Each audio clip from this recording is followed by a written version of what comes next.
If you come here, bro, then we get to see all your outfits, your fly outfits And they in always person. coming like waves, you know what I'm saying?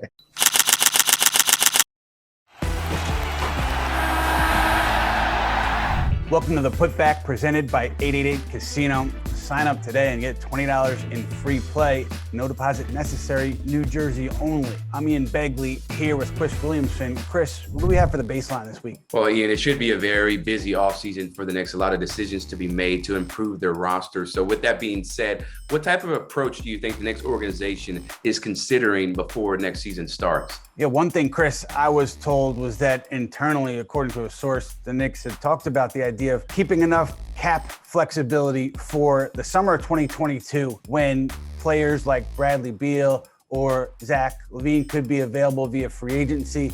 So one of the ideas kind of being kicked around was if you're going to sign players, sign them to short-term deals and maintain enough cap flexibility where you can go out and sign a max free agent in 2022 or trade for that player if the opportunity arises before the 2022 free agency. I'm sure it's one of many avenues the Knicks are considering, but it's interesting to note that given who could be free in 2022 and given this summer's free agent class, it doesn't seem like there's somebody out there who's going to change your franchise from day one in the 2020 class.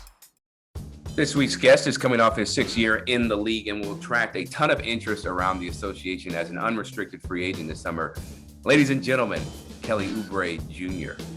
I know you're not really thinking about free agency, but just out of curiosity, do you have any idea of like what you would be looking for in a future team as you approach this? Man, listen, I can't speak for the future. I can speak for right now. I can speak on myself. I'm a tenacious basketball player. I love to grow. So, looking for an organization that's growing, obviously, in the right direction, looking to compete for finals and, looking to, continuously get better. I want to be in a situation that it's just a family environment, to where it's like I can come in and make that place my home for however long I sign my deal for and then some potentially. And I'm just looking for, defense, hard-nosed defense, scrappy, to fast-paced, athletic, open floor offense, and that's what I thrive in. And just kind of just getting after it, man, just having a team full of hard-nosed dog individuals, that's ideal. But at the end of the day, I've adapted in any situation I've been in because that's just what I do.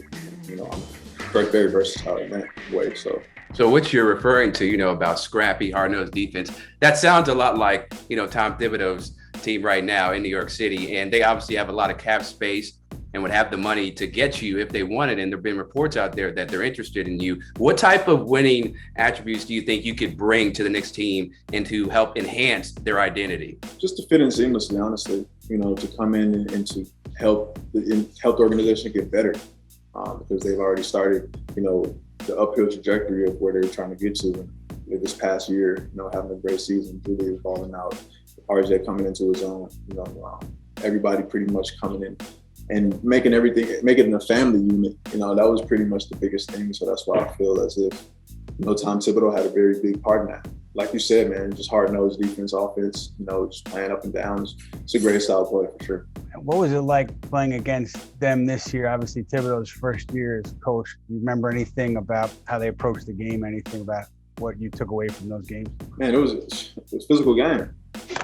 It was physical, and if you have 5 guys on the opposing team that are being physical, and you don't have 5 guys on the other team that are being physical, one team has the advantage. And I feel like when they came to Golden State the first time we played them, they played really physical, hard-nosed, defense on us. They didn't let us get to the paint, and they also drove the basketball down the lane all game long and threw lobs, and so they got what they wanted. And I think that was just a structural style of play. It was great coaching on their end to stay consistent with their game plan. And we've talked a lot over the past year, Kelly, about the Knicks, New York City being a great destination. How do you think players see the Knicks franchise now compared to the last few years? Honestly, man, the legacy of the New York Knicks speaks for itself. You have to look into it too, like this generation or the way everything is now. There aren't challenges being taken upon. People don't want to come and read energize and revitalize the organization or the city, because of their own reasoning. But at the end of the day, like that's what the game is about. It's about playing for, teams with great, legacies and, adding that to your own story for real. So I just think that I don't look into that, man, because I don't really care about nobody else. All I know is it's a blessing, to be able to, add that to your legacy, if you have the opportunity to.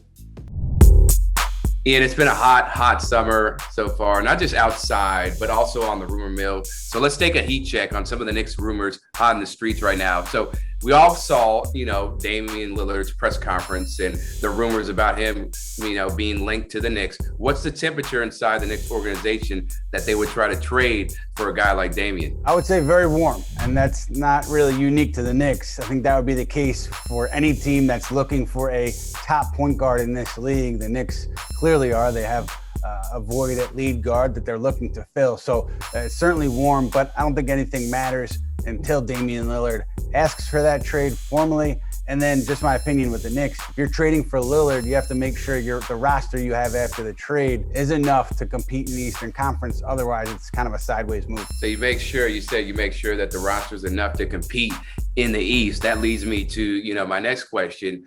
What's the temperature about maybe trading RJ Barrett, for a guy like Dame, or do the Knicks want to, hold on to a guy like RJ? In general, the temperature on trading RJ Barrett, I was told last week at least, was very cool. There was not a lot of interest there in adding RJ to any deal. But I think if Damian Lillard becomes available via trade because he's requested a trade from Portland, I have to think that changes a little bit, because you're talking about a top player again in this league, and the opportunity to acquire that player, you have to give to get. And I would assume that RJ Barrett would almost have to be in a deal for Damian Lillard. So I think it would change if Lillard becomes available, but as of last week, it was pretty cool. And there's also been, reports about Colin Sexton being linked to the New York Knicks. What's the temperature for the organization about trading for somebody or trying to get somebody like him at the point guard spot?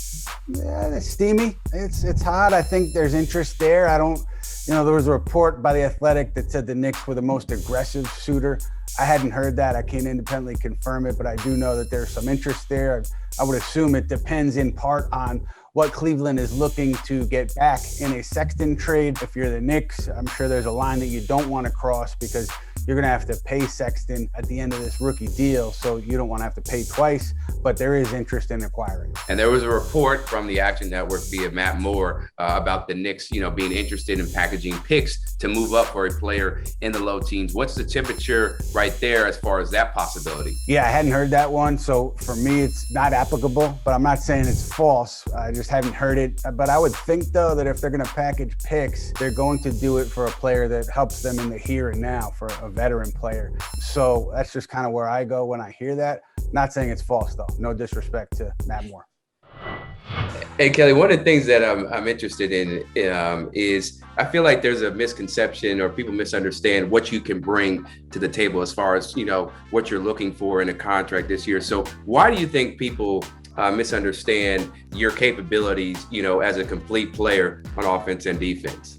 It's respectable, man, because I haven't gotten an opportunity to show, the things that I'm saying and I'm talking about. I definitely have always continuously made the situation work, into my benefit, and made sure that I came out on top, and that's just by being a complete team player all around, bought into the system and organization. So, I would never complain, but, I would love to be able to just spread my wings and, contribute and continuously grow my game and my leadership, where I know I'm capable of going into. This past season at Golden State, what was this season like for you? How would you describe it? It was a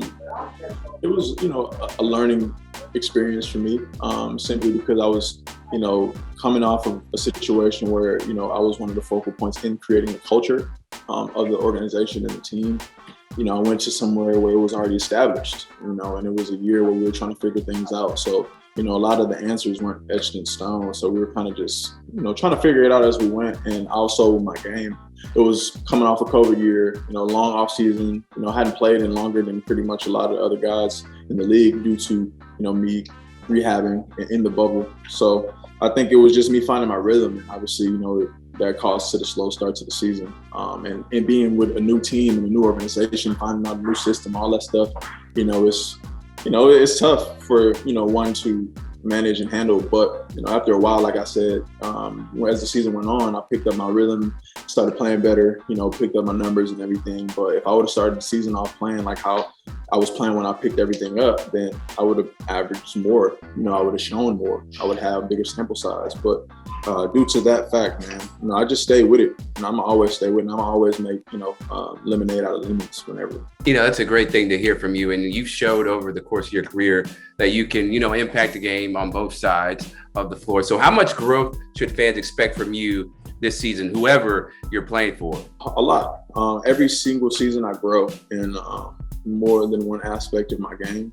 So, I just look forward to keeping that trajectory alive, man, as long as I'm in the league, no matter, the situation at hand. So I look forward to, continuously being better than I was the year before. So, I want to make my next year my best year. So I'll be blessed, to suit up for whoever I suit up for and do that. When it's all said and done and your legacy, has been written in stone, what kind of mark do you want to leave on this game that future, stars will look at? And I just went hard. I worked hard. I went hard in everything that I do. You knew you were playing against me whenever, I was on the opposing scouting report. You knew you were playing against my team when I was on the opposing scouting report because of the way I approached the game, my mentality, things like that, and just playing hard for 48 minutes, and that's just, I want to be known as somebody who just, never was able to be put in the box, who always evolves, as as my game evolves, as I get older and I grow, I come into my own a little bit more. I want to be that guy that just always prove people wrong. I've never been given a silver spoon, so it's always been out the mud.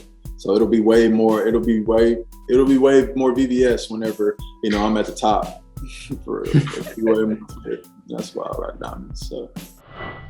For Kelly and Chris, I'm Ian Begley. That'll do it for this episode of the Putback presented by 888 Casino. We'll see you next week, everybody.